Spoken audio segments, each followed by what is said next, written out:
नमस्कार, आदाब, this is सार्थक and welcome back on this Sunday show. वो शो जहां हम करेंगे न्यूज की बात एंटरटेनमेंट के साथ। हैप्पी बर्थडे बोलो एक बार कमेंट सेक्शन में मुझे। अच्छा है।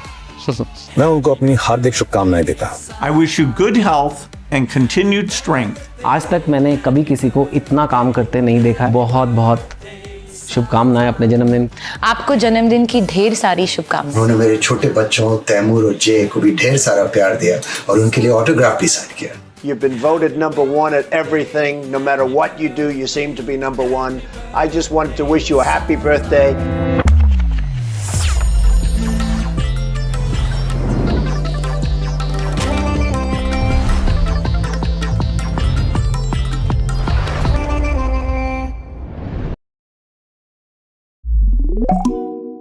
तो भैया 19 तारीख को फाइनली दिल्ली में एआई समिट खत्म हुआ। अब क्या हुआ, क्या परेशानी आई, क्या कंट्रोवर्सी हुई, हमने मिड वीक में कवर कर लिया है। पर एक हाईलाइट जिस पे जितना बात करो उतना कम है, वो है किसकी गोटिया? गलगोटिया यूनिवर्सिटी।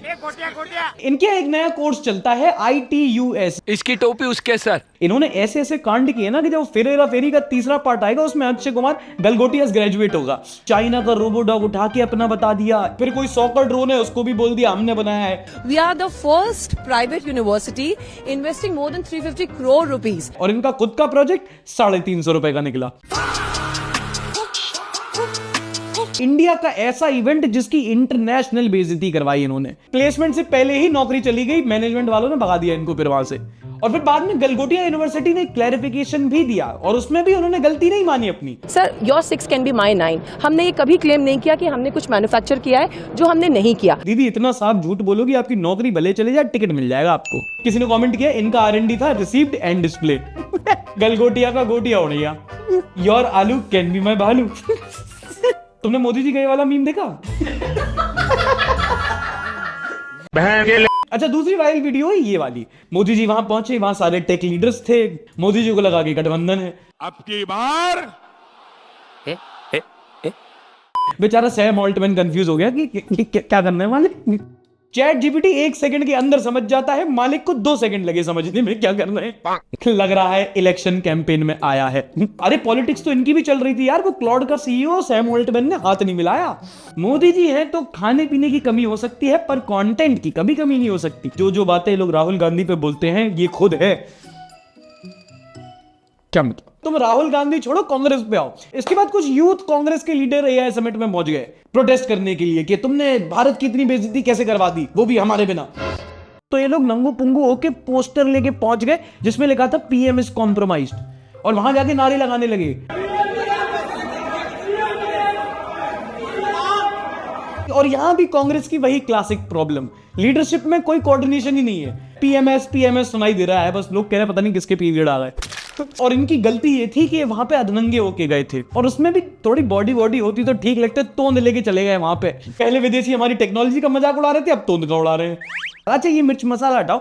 एआई समिट में हुआ क्या? देखो, पहली बात तो ओवरऑल एक अच्छा डिसीजन था कि हमने एक एआई पे समिट की और कुछ उसके अच्छे आउटकम भी निकल के आए। रिलायंस, अडानी, कई सारे डेटा साइंटिस्ट को, एआई इंजीनियर्स को हायर किया। अडानी ने बोला $100 बिलियन का इन्वेस्टमेंट करेंगे डेटा सेंटर बनाने में। गूगल का $15 बिलियन का। एआई हब और एंथ्रोपिक और इन्फोसिस में पार्टनरशिप हुई और एक इंडियन कंपनी निकल के आई, सर्वम एआई। इन्होंने जेन्युइनली अच्छा इनोवेशन दिखाया। इन्होंने एक एआई ग्लासेस शोकेस किए जो मोदी जी आपको पहनते देखे होंगे, जो इंडियन वर्नाक्युलर लैंग्वेज में काम करता है। मतलब अगर इंग्लिश नहीं भी आती हो, तमिल, मराठी या जो हमारी इंडिजीनियस लैंग्वेजेस हैं उससे भी आप एआई के थ्रू काम कर सकते हो। अब ओवरऑल कंट्रोवर्सी हुई, फिर कुछ लोगों ने उसको कॉल आउट किया कि अरे एक कुछ चीज अच्छी तो हो रही है, एक अगर कुछ ऐसा गलगोटिया ने कर दिया तो पूरे समिट को ऐसे बदनाम नहीं करना चाहिए, ओवरऑल अच्छा हो रहा है। तो लोग कंफ्यूज हो गए कि भाई क्या अच्छा हो रहा है एग्जैक्टली। एआई में समिट करना ठीक है, अच्छी बात है, मैनेजमेंट के लिए अच्छा है, शक्ति प्रदर्शन अच्छा है, पर ग्राउंड लेवल पे क्या इंडिया सही में एआई में प्रोग्रेस कर रहा है? इसके कई सारे पैरामीटर होते हैं। मेरे हिसाब से सबसे अच्छा पैरामीटर होता है एआई में इंडियंस और इंडियन कंपनीज कितने पेटेंट्स फाइल कर रही है ना। आप इनोवेशन करते हो, उसके बाद एक पेटेंट फाइल करते हो, तो वो डेटा पब्लिक होता है। और उस डेटा को अगर आप देखोगे तो हम वर्ल्ड में पीछे हैं पर उतने पीछे नहीं है। पर हाँ, जिनसे पीछे उनसे बहुत पीछे हैं। सबसे आगे इसमें चाइना है और उसका रीजन ये नहीं है कि चाइनीज बहुत ज्यादा आगे हैं, ज्यादा स्मार्ट होते हैं उनके इंजीनियर, नहीं भाई, इंडियन इंजीनियर्स क्लास अपार्ट है। उसका एक लेयर डीप प्रॉब्लम ये है कि हमारे यहाँ R&D इतना नहीं होता। अगर आप टॉप 2 देश हैं चाइना और यूएस, उनसे कंपेयर करोगे तो जहां यूएस अपनी जीडीपी का 3.5% R&D में लगाता है, चाइना 2.5% लगाता है, इंडिया लगाता है 0.7%। समिट हर साल होते रहेंगे, क्या अच्छा हुआ क्या बुरा हुआ 4 क्रिएटर आके आपको बता देंगे, पर अगर कोई प्रोग्रेस करनी है तो ये है पेन पॉइंट। इसी बीच कमेंट करते हैं मैनाक चक्रवर्ती 6277, I hope that's right. Sarthak, I was thinking the same. While social media was mocking Galgotia, who will take accountability for this shameful act? The university management, the teachers, or the government officials who didn't even check the products before presenting them at an international event? I think this is a standard now. ये जो scam चल रहा है ना, आज का नहीं है, इसका एक बहुत अच्छा तरीका है रिसर्च देखना। तो पता है जितना रिसर्च पेपर्स आते हैं, क्योंकि बहुत तरह से ना वो प्राइवेट यूनिवर्सिटी भी अपने कोर्सेज बेच सकते हैं, जब से एजुकेशन भी थोड़ा प्राइवेटाइज हुआ है ना धीरे धीरे करके, अगर तुम देखोगे कि कितने रिसर्च जो होते हैं वो प्राइवेट यूनिवर्सिटी करते हैं वो गवर्नमेंट यूनिवर्सिटी से ज्यादा है, बट उनकी क्वालिटी ऑफ रिसर्च बहुत खराब है। हर चीज ब्रांडिंग और मार्केटिंग की तो हो गई है ना। अपने आपको बताएंगे हम 300-350 करोड़ इन्वेस्ट कर रहे हैं, हमारे पास एक AI एक्सीलेंस सेंटर है, हम वर्ल्ड के ये हैं, कल अगले दिन अखबार में फोटो आ जाएगी कि हमने इस यूनिवर्सिटी रैंकिंग में ये फलाना ढिमकाना कर दिया है। शूशाबाजी बहुत है, तुम्हें लगेगा देश में कुछ हो रहा है, आहा। और यही पूरा सेंटिमेंट जो है चल रहा है, अंदर क्या हो रहा है पता नहीं। हाथी के दांत हैं, दिखाने के कुछ और चबाने के लिए तो भाई नहीं, मसूड़ों से काम हो रहा है। कभी कभी लगता है हमारे देश में क्राइम पेट्रोल नहीं, क्राइम पेट्रोल में देश चलता है। हर रोज एक नया एपिसोड आता है। आपने साहिल दनेश्वर का केस सुना होगा। द्वारका में 17 साल का एक माइनर लड़का अपनी काली SUV गाड़ी से एक बाइकर को उड़ा देता है। 23 साल के धनेश्वर की इसमें जान चली जाती है, जिसमें सबसे ज्यादा दुखद था कि साहिल की मां अलग अलग न्यूज चैनल्स में जाके जस्टिस की मांग कर रही थी। मैं इना साहिल दनेश्वरा की mother, I am a helpless mother alone. I request all media and people of Dwarka to come forward to help me please. जो माइनर लड़का था जिसने उड़ाया, उसको बेल मिल गई, क्यों? उसका बोर्ड एग्जाम देने के लिए। This time law should treat him stricter. 300 words essay isn't enough, make it 500 words at least. All things said, इस घटनाक्रम की ना एक वीडियो भी वायरल है जो स्कॉर्पियो गाड़ी से ली गई थी, और वो थोड़ा other side of the coin भी बताती है, क्योंकि इस लाइन से एक स्कॉर्पियो गाड़ी आ रही थी, सामने से एक बस आ रही थी, और वो बाइक बस को ओवरटेक करने की कोशिश कर रहा था। उसको ऑब्वियसली स्कॉर्पियो नहीं दिखी होगी, उसके ब्लाइंड स्पॉट में होगी। एंड अगर आप गाड़ी ड्राइव करते हो तो जब ये हुआ तब इन द कार भी कुछ ज्यादा किया नहीं जा सकता था, but minor and a Mahindra गाड़ी, These two things can't be ignored. चलो next news is for your perspective. हाल ही में सुप्रीम कोर्ट ने तमिलनाडु और बाकी स्टेट्स को झाड़ा है थोड़ा कि भैया सोशल स्कीम के नाम पे कितनी फ्री भी देते रहोगे, बजट भी देख लो अपना। अब ये तो सबको पता है कि जैसे किसी स्टेट में इलेक्शन आते हैं, सरकार का बजट और दिल अपने आप बड़ा हो जाता है। वहां पे लो 2000 रुपए ठेला डालो, अच्छा तुम भी बेरोजगार हो, लो 2000 रुपए, तुम चुप बैठो, तुम महिला हो, लो 4000। तमिलनाडु में भी इलेक्शन आ रहे हैं, तो वहां चल रहा था कि बिना किसी इनकम डिस्टिंक्शन के हम सबको फ्री इलेक्ट्रिसिटी देंगे।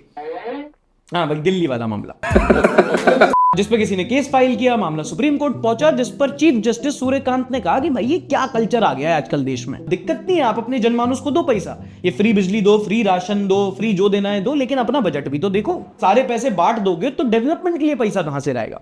मैं नहीं कह रहा हूं, सुप्रीम कोर्ट का वाणी है। And trust me, her party ये करती है। आम आदमी पार्टी दिल्ली में करेगी, TMC बंगाल में करेगी, कांग्रेस कर्नाटका में करेगी, और तुम सोचोगे बीजेपी बेटर है तो बिहार दिल्ली में वो भी वही करेंगे। और ये तब दिक्कत हो जाती है जब पता चलता है कि ज्यादातर स्टेट्स रेवेन्यू डेफिसिट में, मतलब जितना पैसा वो कमाते नहीं है ऑन अ डेली बेसिस, उससे ज्यादा वो खर्च कर देते हैं। और खर्च क्यों करते हैं? ऐसे ही स्कीम्स में। आजकल मैं बंगाल में हूं तो वहीं का एग्जाम्पल देता हूं तुम्हें। रूपाश्री, कन्याश्री, युवा साथी, लक्ष्मी भंडार, बहुत सारी स्कीम चलती है वहां पे। तुम जिंदगी के किसी भी पड़ाव पे हो, TMC के पास एक स्कीम है तुम्हें पैसा देने के लिए। हम तो करेंगे, हम रॉक का माफिक है। तुम्हें नंबर्स में बताऊं, टोटल स्टेट बजट है 3.96 लाख करोड़, जिसमें से 1.8 लाख करोड़ इन स्कीम्स में चला जाता है। तो सही बात है, डेवलपमेंट के लिए पैसा कहां से बचेगा?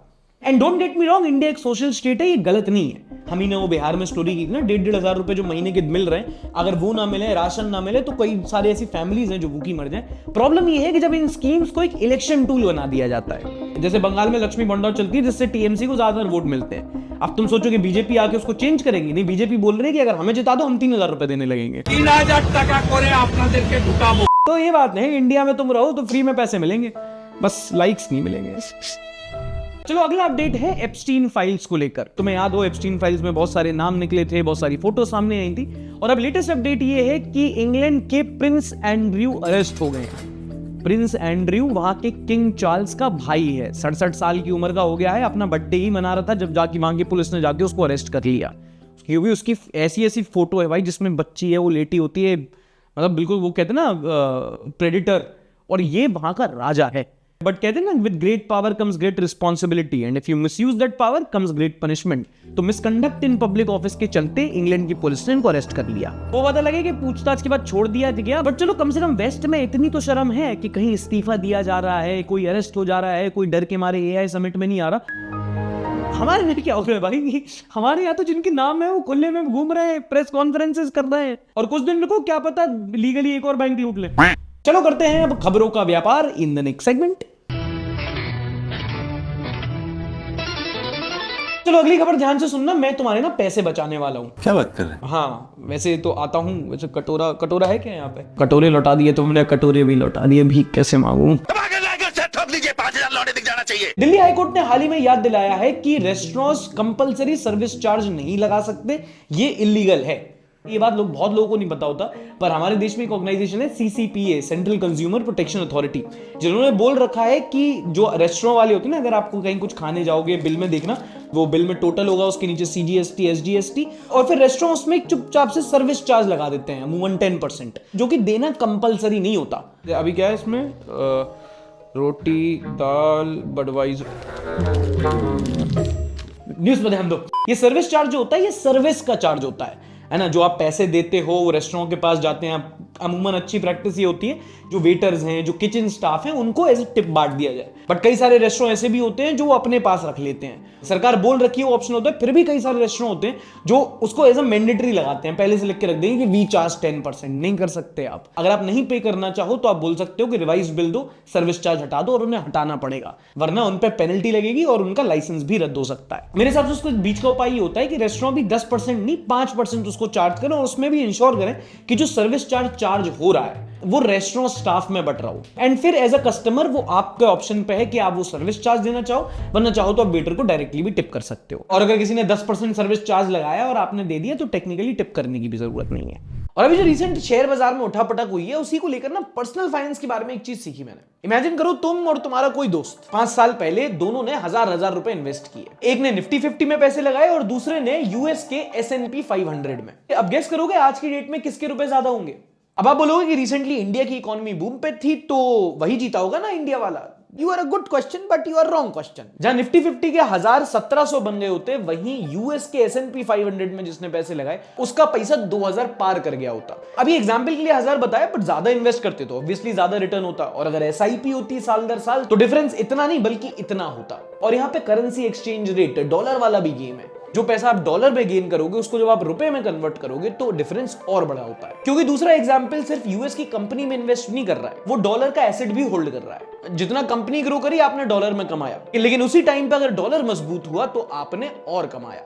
मतलब कंपाउंडिंग प्लस करेंसी एडवांटेज। दुनिया की सबसे पावरफुल कंपनीज कौन सी हैं? वही जो AI समिट में दिखी तुम्हें, एप्पल, माइक्रोसॉफ्ट, एनवीडिया, अल्फाबेट, वो गूगल वाली। AI हो, क्लाउड हो, चिप्स हो, सॉफ्टवेयर हो, हर बड़ी ग्लोबल वेव को इन्हीं कंपनीज ने राइड किया है। और अगला डेकेड अगर AI ड्रिवन होने वाला है तो वो कंपनीज जो AI में इन्वेस्ट कर रही हैं, डेटा सेंटर्स चला रही हैं, या फिर वो कंपनी जो सेमीकंडक्टर में है, अब इन्वेस्टमेंट वहां होगा। और सिर्फ यूएस ही नहीं, एक चीज होती है ग्लोबल ETF, जिससे तुम पूरा बास्केट ले सकते हो। यूएस की एप्पल अच्छी चल रही है, ठीक है, चाइना की अलीबाबा अच्छी चल रही है, ठीक है, दोनों मिला के फायदा ले लो। अब आप बोलोगे यूएस कंपनीज में कैसे इन्वेस्ट करो, एक हेडेक है। तो भाई ऐसा नहीं है, IND मनी ने उसको बहुत सिंपल बना दिया है। मिनिमल ब्रोकरेज, फ्रैक्शनल इन्वेस्टिंग, और फ्री में एक ऑनलाइन यूएस अकाउंट खोल सकते हो विद बेस्ट फॉरेक्स रेट्स। अगर आपको एप्पल का शेयर महंगा लग रहा है लेकिन आपके पास सिर्फ 100 रुपए हैं, तो आप फ्रैक्शनल यूनिट्स खरीद के फिर भी इन्वेस्ट कर सकते हो। मतलब एंट्री बैरियर बहुत कम है, और सिर्फ आपको इन्वेस्ट नहीं कर सकते हो, आप वहां पे एडवांस एनालिसिस भी कर सकते हो अपने इन्वेस्टमेंट का। Portfolio allocation breakdowns, sector exposure, market cap distribution, performance comparison against benchmarks. सिर्फ इन्वेस्ट नहीं, डेटा देख के इन्वेस्ट कर सकते हो। इनफैक्ट ऐप का एक यूनिक फीचर है सेंटिमेंट एनालिसिस, मतलब कोई ETF या स्टॉक के अराउंड मार्केट मूड कैसा है, पॉजिटिव है, नेगेटिव है, ये सब देख सकते हो। इनफैक्ट IND मनी पर आपको एक डिटेल्ड कैपिटल गेन्स रिपोर्ट भी मिलती है, जो आपको टैक्स फाइलिंग के लिए जरूरी होती है। तो यहाँ पे बात इंडियन, यूएस, चाइना की नहीं है, हर देश में से कई सारी कंपनीज हैं जो ग्रोइंग सेक्टर में काम कर रही हैं। आप उनमें से किसी में भी इन्वेस्ट कर सकते हो या सब में भी इन्वेस्ट कर सकते हो, और कम से कम रुपए में। डिस्क्रिप्शन में लिंक है, डाउनलोड करो, साइन अप करके अपना यूएस स्टॉक अकाउंट एक्टिवेट कर लो। इन्वेस्टिंग करके ग्लोबल बनो, वरना लोकल तो मुंबई की ट्रेन भी है। अगली खबर है इमरान खान को लेकर। अरे ये वाला नहीं, ठीक है यार, कंफ्यूज हो गया होगा बेचारा, दोनों का ही कमबैक नहीं हो पा रहा ना। पाकिस्तानी प्राइम मिनिस्टर इमरान खान इन दिनों पाकिस्तानी जेल में बंद है और एक तरह से वो पॉलिटिकल प्रिजनर है और कहते हैं कि जेल में उनको बहुत टॉर्चर किया जा रहा है। इनफैक्ट इस हफ्ते रिपोर्ट आई जिसमें बताते हैं उसमें उनको एक आंख से ऑलमोस्ट दिखना तक बंद हो गया है। और इसी हालत को देखते हुए लगभग 14 फॉर्मर लेजेंडरी क्रिकेटर्स ने अपने कॉलीग के लिए ह्यूमैनिटेरियन ग्राउंड्स पे एक लेटर लिखा है पाकिस्तानी सरकार को कि इमरान खान का ध्यान रखा जाए, उनको डॉक्टर का एक्सेस दिया जाए। और इसमें बहुत लोग हैं, Allan Border, John Wright, Clive Lloyd, Sunil Gavaskar, Kapil Dev, Nasser Hussain, बहुत लोगों ने लेटर लिखा है। अब इसमें एक और थ्योरी है कि हो सकता है कि इमरान खान को स्लो पॉइजन किया जा रहा हो। कई देशों में ऐसा हुआ है, होता है कि जब कोई बहुत बड़े पॉलिटिकल अपोनेंट को कैप्चर कर लिया जाता है और उसको रास्ते से भी हटाना है, लीगली भी हटाना है, पता भी नहीं लगने देना, तो उसको बहुत स्लोली पॉइजन किया जाता है। धीरे धीरे बॉडी टूट जाती है, ऑर्गन्स काम करना बंद कर देते हैं और एक दिन खबर आती है कि हार्ट अटैक के चलते वो उस दुनिया में नहीं रहे। Hopefully that does not and is not happening with Imran Khan. पता है यहाँ पे इंटरेस्टिंग, सरप्राइजिंग, शॉकिंग बात क्या है कि जो 14 फॉर्मर क्रिकेटर्स हैं जो एक पाकिस्तानी क्रिकेटर के लिए लेटर लिख रहे हैं, उनमें से एक भी खुद पाकिस्तानी नहीं है। कोई भी फॉर्मर पाकिस्तानी क्रिकेटर ने अपने ही कैप्टन के लिए आवाज नहीं उठाई। इंजमाम उल-हक, जावेद मियांदार, वसीम अकरम, वकार यूनिस, कोई भी नहीं। पाकिस्तानी अपने कैप्टन की इज्जत नहीं करते। बाबर आजम को ही देख लो, गजब बेइज्जती है। चलो पाकिस्तान की बात हो ही रही है तो पड़ोसी अफगानिस्तान से एक और न्यूज आती है। वहां पे तालिबान का राज चलता है, शरिया रूल चलता है और जिसको तालिबान के बारे में नहीं पता है, बहुत फेमिनिस्ट लोग हैं। इतने फेमिनिस्ट है कि उन्होंने रिसेंटली कानून निकाला है कि घरेलू हिंसा सिर्फ तब तक ही ठीक है जब तक हड्डी ना टूटे। एक बार हड्डी टूट गई फिर नहीं, फिर ऐसा नहीं कर सकते। हाँ, उनका ऑफिशियल फरमान है ये कि औरत को खूब मारो पीटो, बस हड्डी मत तोड़ देना। सटायर नहीं है ये न्यूज है उनकी कि बस हड्डी मत तोड़। अरे भाई, हमारे यहाँ कुछ लोगों को लग रहा होगा कि लड़ाई है अपने मर्जी के कपड़े पहनने की। अफगानिस्तान में महिलाएं सोच रही होंगी जहां हमारे सपने खत्म होते हैं वहां इनके स्ट्रगल शुरू होते हैं। अगली न्यूज है एजुकेशन से रिलेटेड। कुछ टाइम पहले सीबीएसई ने एक रूल निकाला था कि बच्चे अब बोर्ड्स के एग्जाम साल में 2 बार दे सकते हैं और इनमें से एक बार ऑप्शनल है। बच्चे मन के सच्चे, उन्होंने बोला 2 बार दे सकते हैं तो ठीक है, दूसरी बार ही देंगे। पहला बोर्ड एग्जाम बच्चे दे ही नहीं रहते, तो सीबीएसई ने अब आके बोला कि सुनो, पहला एग्जाम कंपलसरी है, वो तो देना ही देना है और उसमें अगर तुम 3 से ज्यादा सब्जेक्ट में फेल हो गए तो दूसरा मत देना, पर तुम यही वाला दोबारा देना अगले साल। और फर्स्ट बेंचर तुम सुनो, पहला एग्जाम क्लियर कर लोगे, पता है सेकंड एग्जाम में 3 से ज्यादा सब्जेक्ट में इंप्रूवमेंट या कंपार्टमेंट के लिए नहीं बैठ सकते। तो ये सीबीएसई वाले बोल रहे होंगे साला मैटर सुलझाने आए थे और उलझ गया। बाल मेरे बाल की तरह। इसलिए आईसीएसई सही है, वो 10th तक एग्जाम अच्छे से लाते हैं क्योंकि उन्हें भी पता कि 11th में बच्चा सीबीएसई चला जाना है। तुम भी जानते हो यही होता है। लेकिन मुझे ना ये रूल बिल्कुल पसंद नहीं आया कि बोर्ड्स हैं 2 बार दे सकते हो, उसमें भी 3 बार देना है, 2 नहीं देना है। तो ये जो तुम लोगों ने बोर्ड्स की सीरियसनेस खत्म कर दी ना, ये अच्छा नहीं किया। मतलब इनके लिए तो किया, हमें कितना बुरा लग रहा है रेट्रोस्पेक्टिव में। भाई हम लोग की फटती थी भाई प्रॉपर। बोर्ड अगले महीने है, पसीने हाथ से छूटना शुरू हो जाते थे। तुमने कौन से बोर्ड से पढ़ाई? तुम्हारे में कितने बोर्ड एग्जाम होते थे? मेरे में सिर्फ 2 ही होते। तुम्हारे में साल में? सेमेस्टर और सेकंड सेमेस्टर तो कॉलेज में होते हैं। अरे हमारा होता था 6 महीने का। 6 महीने में मतलब बच्चा तो बोर्ड कहते थे पर वो बोर्ड थी। बोर्ड कहते थे बट बोर्ड नहीं होता था यार, मुझे याद। सीबीएसई वाला आईसीएसई बेटर है दोस्तों। दूर बैठो यार तुम लोग मुझसे, कम ऑन गाइस। देखो दोस्तों, आईसीएसई में हमें सिखाया गया है कि जात पात पर विश्वास नहीं करते, पर सीबीएसई वाले हमसे नीचे होते। मजाक उड़ाओगे? चलो सुप्रीम कोर्ट से ही अगली खबर सुनाता हूँ। जस्टिस बीवी नागरत्न का एक स्टेटमेंट बहुत वायरल हुआ। बयान था फिजिकल इंटीमेसी बिफोर मैरिज को लेकर। अब तुम कंटेम्प्ट ऑफ कोर्ट मत लगाना, बट मुझे लगता है जज साहिबा 1 सेकंड के लिए भूल गई कि वो पार्क में नहीं अपनी कोर्ट में बैठी हैं, जिसमें वो बोलती है एंड आई कोट कि शादी के पहले एक लड़का और लड़की अनजान होते हैं और ऐसे समय में वो एक दूसरे के साथ ऐसे संबंध बनाए। भैया तुम हमें पुराने जमाने का बोल दो, पर हमारे समझ के तो परे है। मैडम आपको वैलेंटाइन का महीना ही मिला ये बोलने के लिए? दंगे कराएंगे क्या आप? मैडम आप कैसे बताओ, आप खुद ही बोल रहे हो पुराने जमाने को। आजकल की जो जनरेशन है वो तारे तोड़ने की नहीं, पलंग तोड़ने की बातें करती है। दरअसल हियरिंग चल रही थी और केस था rape under false pretext of marriage का। और बालकों, अब यहाँ थोड़ा सा ना कानून समझ लो, गुलू गुलू तो खूब कर रहे हो, पर कल अगर लड़की जाके पुलिस में बोल देती है कि इसने मुझसे शादी का वादा किया था और ये कहकर हमसे संबंध बनाए, तो Now with that said, जो केस कोर्ट में चल रहा है वो और पेचीदा था।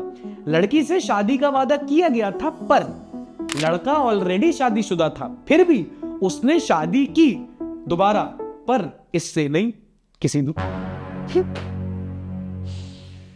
न्यूज देश में पैरोडी है, पैरोडी देश में न्यूज है। जज मैडम को सेक्स बिफोर मैरिज खतरनाक लग रहा है, इन्होंने टिंडर के बारे में सुन लिया तो संविधान खतरे में है। फिर देखो आप कैसे भी ओल्ड फैशन हो, बट आप सुप्रीम कोर्ट के जज हो मैम, मतलब आप ऐसा स्टेटमेंट कैसे दे सकते हो? मुझे लगता है कि दोस्तों वक्त को ना कभी भी अंडर एस्टिमेट नहीं करना चाहिए, क्योंकि जैसे जैसे बीतता है ना, एक पॉइंट बाद इंसान की पोजीशन नहीं उसकी उम्र ही बोलती है। मीनवाइल बिहार विधानसभा से एक वीडियो वायरल होता है जहां पे सिविक सेंस का डिस्कशन हो रहा होगा। तो वहां पे एक लीडर है सम्राट चौधरी, वो बोले कि अच्छा कहीं भी पीक नहीं मारना चाहिए, तो एक एक कहां ठोकी। हाँ भाई, वो विधानसभा में ही तंबाकू खा रहा था। और तुम कॉन्फिडेंस देखो, इन्हें भी पता होगा कि कैमरा लगा है, रिकॉर्ड हो रहे हो। वो चुप चुप के गुटखा ऐसे खा रहा है जैसे हम लोग स्कूल में टिफिन खाया करते थे। मैंने एक बिहारी दोस्त को बोला, वो बोलता है कि अरे भाई चलता है, सत्तू सिर्फ सेहत बनाता है, मूड बनाने के लिए खैनी लगती है। मैंने कहा बस बस बिहार पर एक्सपर्ट खैनी खाइएगा क्या? नीतीश जी का बिहार में। अरे नाचने से याद आया, जेई के रिजल्ट आए इस बार, ठीक है, तो उसमें टॉपर्स की लिस्ट सामने आई। अब वैसे हर बार होता है, जिन्होंने टॉप मारा उनके घर वाले आ गए ढोल लगाड़े लेके कि हमारा बच्चा टॉप मार दिया, लड्डू बांटो खाओ। पर वो उल्टा पड़ गया, क्योंकि जो डांस की वीडियो खुशी से वायरल हुई उसे देख के लोग दुखी हो गए। ये जो टॉपर था, मैं तुम्हें एक्सप्लेन नहीं कर पाऊंगा, देखो एक बार।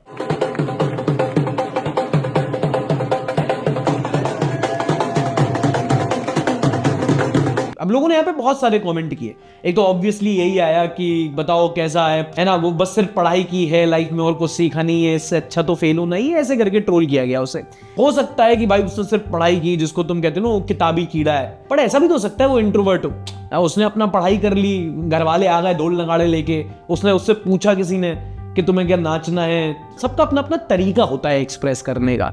ये इससे ज्यादा इसके पेरेंट्स की गलती है, वो अपने बच्चे को समझते हैं ढोल नगाड़ा लेके, सबसे आप एक्सपेक्ट नहीं कर सकते। वो ऐसे भी ट्रोल हो रहा है, और अगर नाच देता अच्छा नहीं नाच पाता वो तो भी ट्रोल होता। चार मुंह चार बातें निकलेंगी। अभी उसको बहुत ग्रो करना है लाइफ में भी और पर्सनैलिटी वाइज भी। और मेरे हिसाब से जो सबसे शांत होते हैं ना, आगे चल के सबसे कमीने वही निकलते हैं, जो अभी नहीं नाचते और आगे जाके दूसरों को नचाते हैं। Just saying. तो bro, if you are listening this, let people troll, you do you. ढोल पे नाचो, जिंदगी के इशारों पे नाचो, नाचना हो नाचो, नहीं नाचना हो नहीं नाचो, पर थोड़ा खुशी रहो। जीवन में बहुत दुख आएंगे अभी तुम्हारे, इनमें से एक होगा IIT। इन्वायरमेंट को लेकर जो देश में इन दिनों सबसे बड़ा प्रोजेक्ट है, जो सबसे बड़ा कंसर्न है, वो है Andaman and Nicobar mega port project. मुझे नहीं पता आप में से कितनों ने इसके बारे में सुना है, बट एक बड़ा मैटर चल रहा है इन दिनों। अंडमान निकोबार आप थोड़ा मैप पे देखो पहले, हमारे देश का एक अभिन्न अंग है, बट एक बहुत इंपॉर्टेंट स्ट्रेटेजिक लोकेशन है। इनफैक्ट वर्ल्ड में जितना भी ट्रेड होता है 25% इस रास्ते से होता है। तो 2019-20 के करीब प्रपोजल आया कि यहाँ पर एक पोर्ट प्रोजेक्ट बनाया जाएगा, सोलर प्लांट होगा, बड़ा पोर्ट होगा, एक टाउनशिप बनेगी, एंड एक सिविल और एक मिलिट्री एयरपोर्ट भी बनेगा। 60,000 से ज्यादा लोग इन्वॉल्व होंगे। 70,000 करोड़ का बजट था, और बताया जाता कि इससे सरकार को 30,000 करोड़ का फायदा होगा। मतलब बहुत बड़ा प्रोजेक्ट है, जिससे हमारे देश की इकोनॉमी को फायदा होगा, जॉब्स क्रिएट होंगी। लेकिन इतना बड़ा प्रोजेक्ट होगा तो प्रॉब्लम्स भी बहुत है। पहली बात तो डिफॉरेस्टेशन बताया जा रहा है, वहां पे कम से कम 1 से लेकर 10 लाख तक तो पेड़ ही कट सकते हैं। फिर मैंग्रोव्स हैं, इतना बड़ा कोस्ट है, एक्वेटिक लाइफ है, वहां पे इतने सारे ट्राइबल जनजातीय समूह हैं, सबको नुकसान होगा। मतलब इस प्रोजेक्ट का इन्वायरमेंट इंपैक्ट बहुत है। और हमारे देश में एनवायरमेंट कंजर्वेशन पर ध्यान देने के लिए एक बॉडी है पूरी, जिसको कहते हैं NGT, नेशनल ग्रीन ट्रिब्यूनल। उस टाइम पर नेशनल ग्रीन ट्रिब्यूनल ने इसको लेकर एक आपत्ति जताई थी। मामला 4 साल तक वहां चला, और इस हफ्ते फाइनली नेशनल ग्रीन ट्रिब्यूनल ने Andaman and Nicobar port project को मंजूरी दे दी है। और उन्होंने कहा है कि भैया हाँ ठीक है कि आप जो कह रहे हो एनवायरमेंटल इंपैक्ट होगा, बट इस प्रोजेक्ट की इंपॉर्टेंस बहुत है, और ये देखते हुए हम इसको अप्रूवल दे रहे हैं। अभी बहुत क्लासिक एग्जांपल है जहां आप इसमें लेफ्ट राइट या ब्लैक व्हाइट नहीं कर सकते, मामला बहुत ग्रे है, क्योंकि स्ट्रेटेजिकली बहुत इंपॉर्टेंट है। अगर आप trade route, trade war, China का स्ट्रिंग ऑफ पर्ल, ये सारे मुद्दे समझते हो तो आपको पता होगा कि अंडमान एंड निकोबार में भारत का एक स्ट्रेटेजिक पोर्ट होना कितना इंपॉर्टेंट है। इसका जो इकोलॉजिकल डैमेज होगा वो बिल्कुल इरिवर्सिबल होगा, क्योंकि बहुत प्रिस्टीन जगह है अंडमान एंड निकोबार। वहां पे इतने पेड़ काटना, वहां पे इतना बड़ा प्रोजेक्ट बनाना, और उस पर अगर देख रेख नहीं की गई तो अरावली में क्या हो रहा है आपने सुना ही है। एंड सेकेंडली, सिर्फ इस बात पे अगर इसको अप्रूवल दे दिया कि स्ट्रैटेजिकली बहुत इंपॉर्टेंट है, तो प्रेसिडेंस बहुत खराब सेट करता है। फिर नेशनल और स्ट्रैटेजिकली इंपॉर्टेंट के नाम पे पता नहीं कितनी ऐसी बायोडाइवर्सिटी सेंसिटिव एरियाज हैं जहां पे ऐसे प्रोजेक्ट्स अप्रूव करा लिए जाएंगे। अच्छा, इसी बीच यूपी सीएम योगी आदित्यनाथ की एक स्पीच वायरल होती है, जिसमें वो कहते हैं कि अरे भैया यहाँ तो रहना बहुत अच्छा है, छोटे शहरों में, दिल्ली में तो देखो वहां तो सांस नहीं आती, वहां तो हवा इतनी खराब है, और दिल्ली में घुटन भरी जिंदगी हो गई है। ऐसे लगता है जैसे गैस चेंबर में हो, दम घुटता है, आंखों में जलन होती है। जैसे 2 सेकंड के लिए भूल गए हो कि वहां भी तो इन्हीं की सरकार है। डॉक्टर को बुजुर्गों के लिए, बीमारों के लिए, बच्चों के लिए कहना पड़ता है कि आप घर से बाहर मत निकलिए, इतनी खराब स्थिति होती है। क्या बोल रहे हो सर? सफेद कपड़ा एआई है, एआई। हाँ सही है, दिल्ली में पॉल्यूशन है। अच्छा हुआ नोएडा, गाजियाबाद और मेरठ हिमाचल में है। कोई बोल रहा है अरे आप ही की सरकार है, वहां पे हिपोक्रेसी की भी रेखा होती है। कोई नहीं, दिल्ली का नाम बदल के इंद्रप्रस्थ रख दो, सब ठीक हो जाएगा। Delhi capital versus Lucknow giants, BJP versus BJP before GTA 6। पर यहाँ पे इंटरेस्टिंग बात ये है कि योगी जी का ये स्टेटमेंट सिर्फ पॉलिटिकली नहीं बल्कि फैक्चुअली भी गलत है। क्योंकि आप भले ही कह लो कि हाँ दिल्ली में बहुत पॉल्यूशन है, बट ये बात बिल्कुल सच है कि हमारे देश के जो बाकी शहर भी हैं, चाहे वो आप यूपी के ले लो, चाहे बंगाल के, चाहे बिहार के, या फिर डाउन साउथ आप MP महाराष्ट्र तक भी चले जाओगे, कोई छोटा शहर भी हमारे देश में ऐसा नहीं है जिसकी एयर क्वालिटी अच्छी हो। दिल्ली में तो बहुत बार ये बोला जाता है कि अरे वहां तो हिमालय है, तो भाई ज्योग्राफी ऐसी है। तो फिर मुंबई का क्या बात है? वो तो तटीय इलाका है, बगल में समुद्र लगता है, लेकिन मुंबई के AQA भी आजकल 200-250 जाता है। तो भाई हर स्टेट, हर सरकार और हर सिटी की ये प्रॉब्लम है। प्रॉब्लम पॉल्यूशन और पॉलिटिक्स की ही है। Just reminding. चलो एनवायरनमेंट से रिलेटेड एक और न्यूज बताता हूं। हाल ही में डाउन टू अर्थ मैगजीन में एक स्टडी पब्लिश हुई है जिसमें बात हुई है वेस्ट बंगाल के वेटलैंड्स यानी कि झीलों की बात हुई है। अब वेटलैंड्स क्या होते हैं, कितने जरूरी होते हैं, ये हमने बिहार के इस एपिसोड में बात की है। बेसिकली एक तरह से प्रकृति का स्पंज होती है। जब बारिश आती है तो भर जाते हैं, एक स्पंज की तरह ऑब्जॉर्व कर लेते हैं। जब एरिया में सूखा पड़ता है तो पानी रिप्लेनिश कर देते हैं। फिर एक्वेटिक लाइफ भी होती है। मतलब एक तरह से लोकल इकोलॉजी के लिए वेटलैंड्स बहुत जरूरी होते हैं। बट कुछ रिसर्चर्स ने जब सालों की सैटेलाइट इमेजेस देखी तो उन्हें पता चला कि वेस्ट बंगाल के जो वेटलैंड्स हैं, मोस्टली 5-6 का उन्होंने नाम लिया, वो धीरे धीरे करके सूख रहे हैं। अगर सैटेलाइट इमेजेस देखी जाए तो सिर्फ पिछले 35 सालों में झीलों का 2/3 हिस्सा ऑलरेडी सूख गया है। और खासकर वेस्ट बंगाल में जिस रेट से वेटलैंड सूख रहे हैं, ये नेशनल लेवल से 1.5 गुना और इंटरनेशनल लेवल से 3 गुना ज्यादा तेजी है। तो मैं ग्राउंड रिपोर्ट दिखाता हूं। हर साल बंगाल की झील जो ना सिर्फ यहाँ के लोगों को पानी देती है, खाना देती है, इस एरिया को स्टेबिलिटी देती है और एक नेचुरल स्पंज है जो पूरी इकोलॉजी रेगुलेट करती है, वो हर साल 2% से कम हो रही है। और अगर हम अभी नहीं संभले तो ये जो बचा कुचा है ये आगे कुछ सालों में खत्म हो जाएगा। ये एक बहुत बड़ा अलार्म है जो कोई सुन नहीं रहा। बंगाल की झीलें खत्म हो रही हैं। इसी बीच फ्रांस के प्रेसिडेंट इमैनुअल मैक्रोन अपने भारत के दौरे पर आए। प्रधानमंत्री मोदी से मिले, एक बढ़िया धुरंधर वाली रील डाली उन्होंने, मतलब ऐसे डागे बिल्कुल जा रहे हैं या समिट में मोदी जी से मिल रहे हैं, नाक पे तिल परदेसी गाना चल रहा है, कूल स्वैग फुल। अगर स्ट्रेटेजिकली बात करें तो इंडिया फ्रांस ने बहुत सारी इंपॉर्टेंट डील साइन की, which included in defence, AI, critical minerals, climate and economic cooperation. India में हैमर मिसाइल्स प्रोडक्शन पर डील हुई और एम्स दिल्ली में भी एक AI हेल्थ सेंटर लॉन्च होगा। डिफेंस एंड AI में स्ट्रेटेजिक पार्टनरशिप करेंगे दोनों देश। ये हो गई शूशा वाली बात। अब सुनो रियल मुद्दा। राज शमानी ने इमैनुअल मैक्रोन के साथ पॉडकास्ट कर लिया। राज शमानी हर महीने एक बैंगर ड्रॉप करता है भाई। पहले ललित मोदी, फिर माल्या, फिर माइकल फेल्प्स, अब इमैनुअल मैक्रोन। अब ऐसा स्टैंडर्ड सेट कर दिया, अब सीधा डोनाल्ड ट्रंप बिठाओ भाई साथ में। अगली न्यूज बांग्लादेश से, जहां हाल ही में इलेक्शन खत्म हुए हैं, दोबारा से BNP पार्टी जीत गई है और तारिक रहमान अब बांग्लादेश के अगले प्राइम मिनिस्टर होंगे। Yes, this guy. अगर आपको नहीं पता हो तो 24 में वहां पे प्रोटेस्ट हुए थे, शेख हसीना की सरकार गिर गई थी, मोहम्मद यूनुस वहां पे इंटरिम प्राइम मिनिस्टर बने थे जब तक इलेक्शन नहीं हो जाते, और अब चुनाव हुए हैं, अब प्रॉपरली ये भाई साहब बने हैं। इंडिया के लिए बात करें तो कुछ खास नहीं बदलेगा। BNP पार्टी तब भी थी, BNP पार्टी अभी भी है, सिर्फ ब्रांडिंग बदली है, प्रोडक्ट अभी भी वही है। इस हफ्ते की पॉजिटिव आती है महाराष्ट्र के अहिल्यानगर से। अब देखो, ये बात तो सबको पता है कि हमारे देश में कास्ट रिलीजन पे ही पूरी पॉलिटिक्स चलती है। कोई भी एडमिनिस्ट्रेशन हो, यही मुद्दे लगाने उनको, धर्म, जात, रिलीजन, रिजर्वेशन। ऐसे ही में महाराष्ट्र के अहिल्या जिले में एक गांव है सोंडाला, जिसको देश का पहला जात मुक्त गांव घोषित किया गया। जात मुक्त मतलब हम जाति पाति नहीं मानते, और जो किया वो तो अच्छा है, जैसे किया वो बेहतरीन है। इन्होंने पता पहले क्या किया? इन्होंने वहां पे ब्लड डोनेशन कैंप लगाया, सबका खून निकलवाया, और फिर बाद में जाके बोला कि ये देखो सबका खून एक सा है। और जब बोला कि सबका खून एक है तो धर्म अनेक क्यों है? जब ऊपर वाले बनाने वाले ने कोई भेदभाव नहीं किया तो हम आपस में भेदभाव करने वाले कौन होते हैं? जहां पना तुस्सी ग्रेट हो कबूल करो। और जब जात मुक्त करने का प्रस्ताव डाला तो निर्विरोध पास भी हो गया। भाई ये गांव कहाँ है, मैं शिफ्ट होना चाहता हूं। और उसकी लाइन पढ़ के सुनाता हूं, मराठी में है लेकिन ट्रांसलेट करके सुनाता हूं। From now onwards, Sondala village, no one will follow caste or indulge in any form of caste practices. Instead, humanity is the only religion the villagers would follow.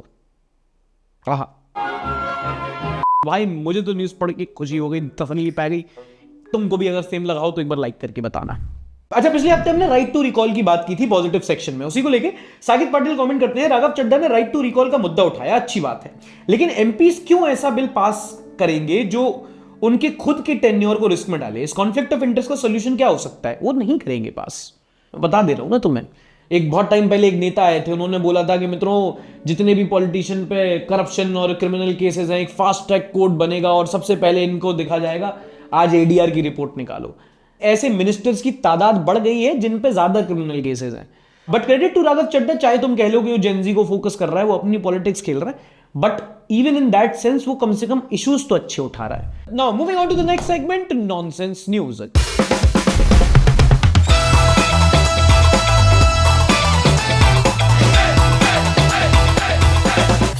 कुछ समय पहले दिल्ली के ख्याला एरिया में 2 मर्डर हुए। अब चाकू घोप के मारा गया था। खैर, जब पूछा गया कि कहां से आया, क्या तस्करी कर रहे थे, तो बोला कि मालिक ये मैंने ना ब्लिंकिट किया है। फिर पुलिस ने बोला क्रिमिनल से अभी बाद में कार्रवाई करेंगे, पहले ब्लिंकिट को धरा जाए। मुझे क्यों तोड़ा? तो उन्होंने अलग अलग जगह से ब्लिंकिट से चाकू मंगाए और देखा कि चाकू जो मंगाए वो 8 सेंटीमीटर लंबा और 2.5 सेंटीमीटर चौड़ा है, जो गवर्नमेंट के कानून के हिसाब से आप नहीं बेच सकते ऑनलाइन। इसके बाद दिल्ली, गुड़गांव, नोएडा अलग अलग ब्लिंकिट स्टोर से उन्होंने दिन भर चाकू मंगाए। 50 ऐसे और चाकू मिले और फिर पुलिस ने ब्लिंकिट पे ही आर्म्स एक्ट की धारा के तहत एफआईआर ठोक दी। Are you comedy me? अब तो अमेज़न भी देख लो दिल्ली पुलिस, बस यही चल रहा है देश में। काम हो गया हो तो रिटर्न कर दो, वो सब तो ठीक है, पर क्या मर्डर्स पे कार्रवाई की? Blaming the gun instead of the shooter. Blinkit customer care भी लाइक, सर अगर आपका ऑपरेशन सक्सेसफुल हो रहा हो तो please rate your delivery partner 5 star rating. Video viral हुई चाइना से। यहाँ पर एक इन्फ्लुएंसर सुंदर सी लाइव स्ट्रीम कर रही थी और एक 1.5 सेकंड के ग्लिच ने उसके 1.5 लाख फॉलोअर्स गायब कर दिए।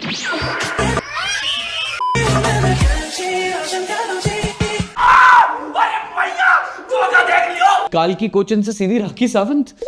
मैं तो टेक्नोलॉजी देख के चौंक गया हूँ, कितना डिफरेंस भाई। मतलब ये फिल्टर नहीं है, मास्क है यार, बिल्कुल। बात कुछ और थी, बताई कुछ और गई। और इंटरनेट कितना शैलो होता है, फिल्टर गया तो लोगों ने अनफॉलो कर दिया। प्रूफ के इंटरनेट पे सिर्फ लोग देख दिखावट के लिए फॉलो करते हैं। क्या इंसान की क्या पर्सनैलिटी है, क्या सोच विचार है, वो सब किसी को फर्क नहीं पड़ता। लेकिन लोग लाइक सब्सक्राइब इसलिए नहीं करते क्योंकि उनको सामने वाले की शायद शक्ल पसंद नहीं आती। कभी कभी खुद ही को रियलिटी चेक दे देता हूँ दोस्तों। कोई बात नहीं भाई, लगा दो कोई फिल्टर लगा दो, ऐसे मैं कुछ बोल रहा हूँ, कुछ ऐसा खतरनाक सा, कुछ ऐसा फर्स्ट ट्रैप दे दिया जाए क्या। नेक्स्ट न्यूज दोस्तों, I bet you didn't know this. अच्छा हाँ यार, मतलब जिस इन्फ्लुएंसर को बनना चाह रहा हूँ उसकी तो शक्ल के लिए भी नहीं देखते उससे तुम लोग, क्या करें। जो मैं करता हूं वो लोगों को नहीं चाहिए, जो लोगों को चाहिए वो मैं कर नहीं सकता। दुविधा, धर्म संकट, मैं कर नहीं पाऊंगा वो। कैसी अपमानजनक बातें कर रहा है ये। और इससे एक बात और साबित होती है कि मर्द जात सिर्फ हमारे यहाँ की खराब नहीं है, हर जगह लोग अकाउंट बस उनके कंटेंट के लिए फॉलो कर रहे हैं। I bet you didn't know this. 2019 में चाइना का ही केस हुआ था, एक इन्फ्लुएंसर का लाइव स्ट्रीम से फिल्टर हट गया था, तो पता चला कि जिसको लोग बिल्कुल कमसन कली समझ रहे हैं वो 60 साल की दादी जी हैं। ये सब क्या देखना पड़ रहा है। Every second she was switching from 50 to 15। अबे 15 कम से कम 18 तो बोल, मॉरली नहीं तो कम से कम लीगली तो सही आदमी बनो। Every clown giving money to her। भाई मतलब तुम फिल्टरों को पैसा दे रहे हो यार, मतलब कैसे कैसे लोग रहते हैं यार यहाँ पर। मैं पागल हूँ यहाँ पे कम्युनल टेंशन, इलीगल इमिग्रेशन, इन सब पे वीडियो बनाने के लिए बांग्लादेश के बॉर्डर इलाकों में घूम रहा हूँ। ओरिजिनल कंटेंट फॉलो कर दो दोस्तों। अच्छा, एक डिश होती है राचचोई, लेकिन पंजाब में कोई गोलगप्पा खा रहा था, उसे दिखी रैट की टुई। हाँ भाई, गोलगप्पा खा रहा था, सोचो उसकी क्या हालत हुई होगी जब गोलगप्पा खाते खाते उसे पानी से चूहा निकलता दिखा। और चूहा भी ऐसे निकला कि जैसे बोल पाता तो बोलता कि भाई भाई पानी बहुत ठंडा है, देख के था। कोई बात नहीं, होता है। पुलिस में कंप्लेन करने मत पहुंच जाना, वरना सामने से वो पुलिस बोलेगी कि गांजा पिया होगा सुने। 581 किलो गांजे की खेप को थाने के मलखाने में चूहे खा गए हैं। मीनवाइल तुम्हें यूपी बोर्ड की एक कहानी सुनाता हूँ। इसकी आंसर शीट देखो, तुम्हें समझ में नहीं आएगा इंटरमीडिएट की परीक्षा है या इंटरमीडिएट की परीक्षा है। नाम लिख रखा है राघव, जय श्री राम, जय हनुमान दादा। और ये बाबर के बाप का नाम छत्रपति शिवाजी महाराज 100 में 100 जय श्री राम। और थोड़े पैसे लगा रखे, इसको लगाने से अपने को 100 में 100 मिल जाएंगे।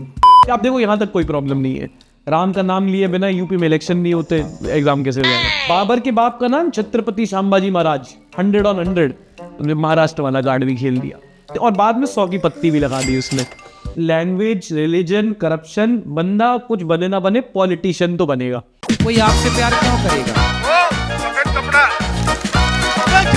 दुनिया खत्म है।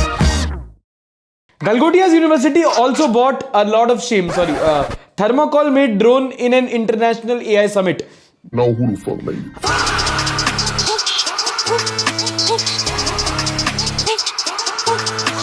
मतलब ये तो मुझे अलग ही हो गया कि चाइना का तुमने कुत्ता चुरा लिया, चाइना का तुमने पता नहीं वो क्या, वो जो गोल कपाड़ा था वो ले लिया है, ड्रोन ले लिया, वो सब चाइना के काम तो तुमने चुराए तो वो बड़े बड़े, खुद का लेके बना के आए तो ये है, ये कार्डबोर्ड का एरोप्लेन, उसमें भी पन्नी लिपटी हुई जैसे ब्लू डार्ट से ले मंगाया उसको तुमने।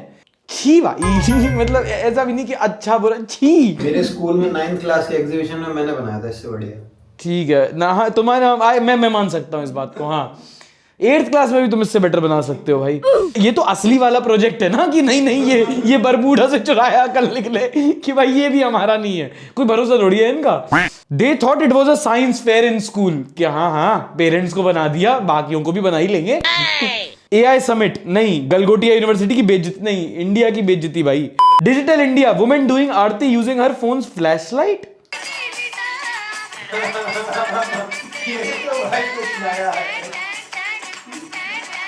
कभी कभी तो मुझे लगता है कि ऊपर से भगवान भी कहते होंगे कि प्रलय कब आना था, 2012 में प्रलय आना था, अभी तक आया नहीं।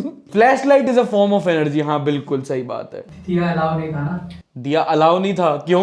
AI समिट का कैंपस था। Parul university inviting Nora Fatehi, IIT Delhi with Bill Gates. Bill Gates को अपने एनुअल फंक्शन में बुलाया है और वहीं पर पारुल यूनिवर्सिटी ने नोरा फतेही को इनवाइट किया था। अरे यार क्या हो गया आजकल के कॉलेजेस को?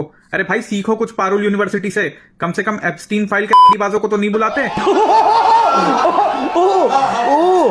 मुझे लगेगा पारुल यूनिवर्सिटी की बेइज्जती करेगा कि क्या किसको बुला दिया है, नोरा फतेही को, अरे बिल गेट्स को बुलाओ, जेनसेन हुआंग को बुलाओ, ये क्या हो। 100 में आने वाली पुलिस 112 में आती है। साला महंगाई इतनी बढ़ गई है इस देश के अंदर कि 100 में आने वाली पुलिस अब 112 में आती है। ये कब हुआ? 100 का जो पुलिस का नंबर था वो 112 कब हुआ है? कल अगर कोई आगे चोरी कर दे, मार मूर दे, मैं 100 पे डायल करता जाऊं, वो सामने से बोले रॉन्ग नंबर, फिर मेरा तो कट जाएगा ना। रॉन्ग नंबर, ये तो लेटेस्ट न्यूज है। और 500 में चली भी जाती है। यार आजकल 500 नहीं चलता, आजकल थोड़ा सा ज्यादा 1000 तक करे हो गया है। अगर तुम मतलब ट्रैफिक तोड़ दो तो 500 में हो जाएगा, अगर किसी को मार मूर दो तो 1000 2000, और अगर किसी को गाड़ी से उड़ा दो तो 20,000।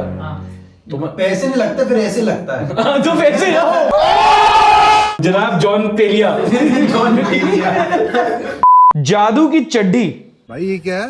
भाई ये ताबीज है, ये ना तेरे बुरे वक्त में काम आता है। अगर तेरे को कोई भी स्ट्रेस है, कोई भी मुश्किल है तेरी, सारी दूर कर देता है, बहुत मदद करता है भाई ये मेरे। पर ये कैसा ताबीज है भाई? इतना बेरोजगार आदमी बैठा हुआ है देश में, कहां जाएगी उसकी क्रिएटिविटी यही सब करने में? इससे अच्छा वेब बांध लेता भाई। आदमी ना मोरल पुलिसिंग नहीं करता, वो और उल्टी चीज बता देता है कि तुम सुनो ये गलत है, इसको और गलत ऐसे कर सकते हैं। अच्छा, मंदिर में सिर्फ पुरुष ही पुजारी क्यों होते हैं? अरे नादान बालक, पुरुष इसलिए होते हैं ताकि लोग भगवान पे भी ध्यान दे सके। तथास्तु। मैं डिसएग्री क्यों नहीं कर पा रहा इस बात से, पहले बताओ तुम। ओपिनियन तो बाद में दूं मैं। अरे ये था इस हफ्ते का संडे शो। पसंद आया तो दोस्तों लाइक जरूर कर देना। बंगाल सीरीज कंटिन्यू है, बहुत ही जल्दी वीडियोस भी आना शुरू हो जाएंगे, तो अगर वो फॉलो करना है तो please do subscribe. Now you can also become a member, क्योंकि इसी सीरीज से बहुत ही जल्द और आपके लिए सबसे जल्द हम मेंबर्स एक्सक्लूसिव कंटेंट डालना शुरू कर देंगे। तो if you would like to see the exclusive video and if you want to support this channel then please do join a membership, link is in the description. Also अगर आप IND money के through अपना US stock account खोलना चाहते हैं तो उसका भी लिंक डिस्क्रिप्शन और पिन कमेंट में दे रखा है। तो subscribe, invest in good content and through IND money invest in good markets. That's all. Good night. Tata bye bye. Shabba khair. Happy birthday to me.